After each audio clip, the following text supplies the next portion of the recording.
Hey, it's Nick Artigo here. I'm going to take you through a dynamic mobility warm-up for golf. You can use this before playing golf, also before any other exercise session.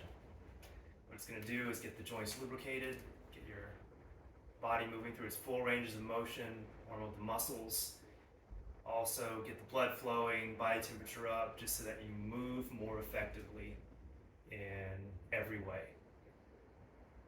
First, we'll start with the ankles, starting at the bottom, doing ankle circles, where you place one foot out to the side a little bit, place just the toes on the ground, and then move the heel through a big circle while the toes remain in contact with the ground.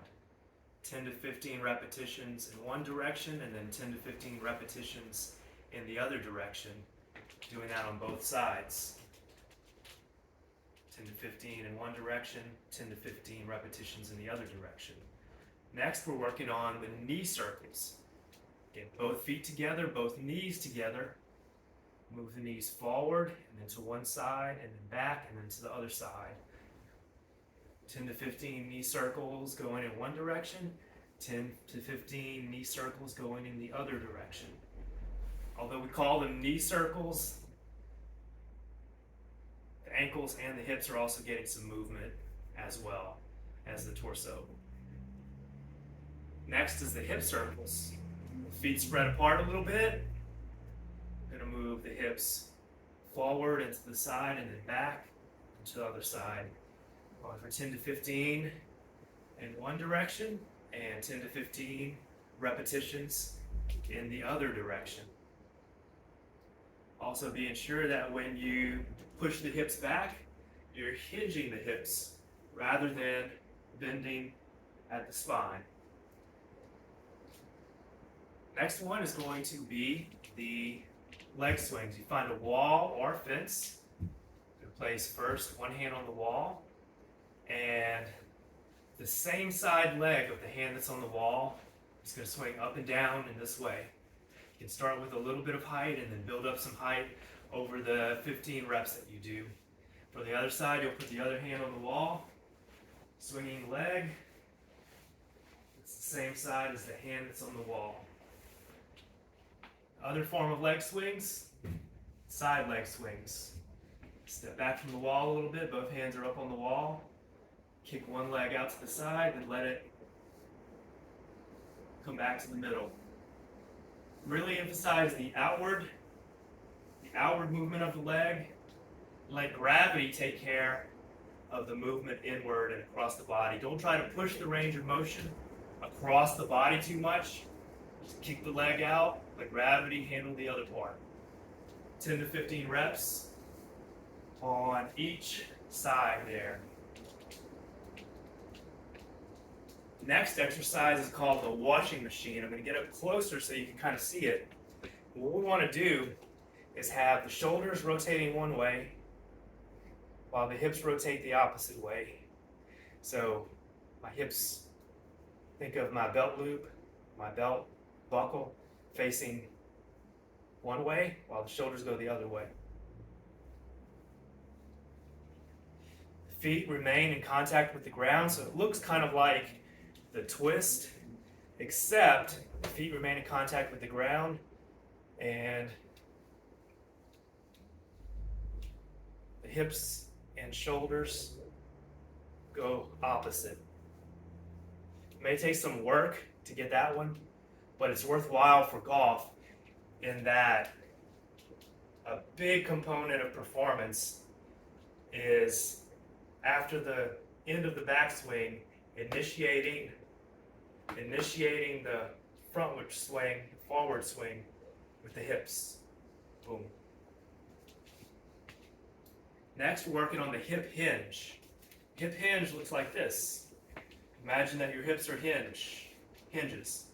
Spine has to stay neutral or straight, and you push the hips back, and then push the hips forward.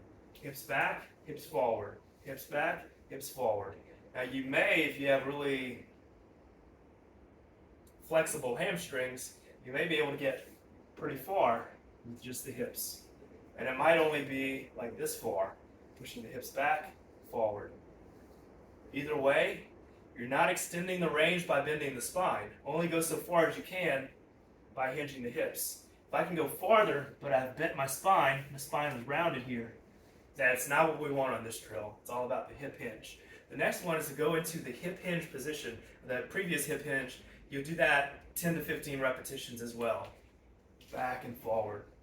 Next one is to go into the hip hinge position like this, and then stay in that position. Keep the spine in neutral without the spine rounding, and do a little bit of rotation here, turning the shoulders by reaching the arms across the body. From the front, it'll look like this.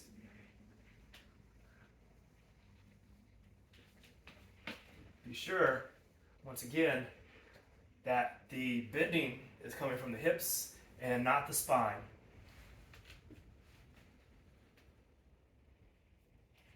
Next, the shoulders and the hips and the upper spine.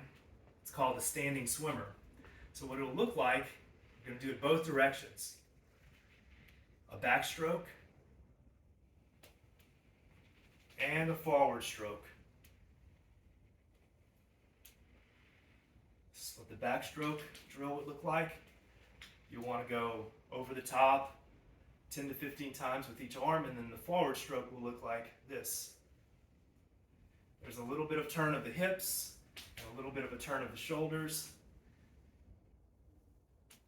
10 to 15 reps each arm. Each arm goes over the top 10 to 15 times. Next, we'll have to use a stick. Stick like this, broomstick, or even a golf club could be useful. You'll grab a nice wide grip, take the arms up and back to where you feel a stretch in the chest muscles.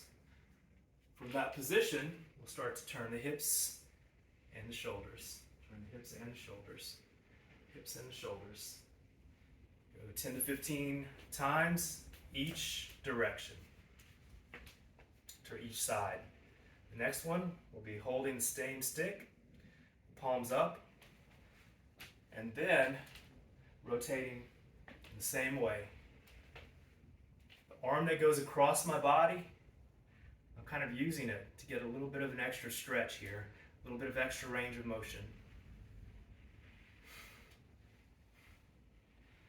Always keep the air moving through your body as you're doing these. We're not trying to hold the stretch, we're trying to be dynamic. We're not trying to strain into the end range. We're just trying to go into pain-free range of motion. As you do each repetition, that range of motion expands. Even if it's a micrometer or a millimeter, over time, your range of motion expands. Give all those drills a try. Next time before you play some golf or do an exercise session, let me know in the comments below how it works for you.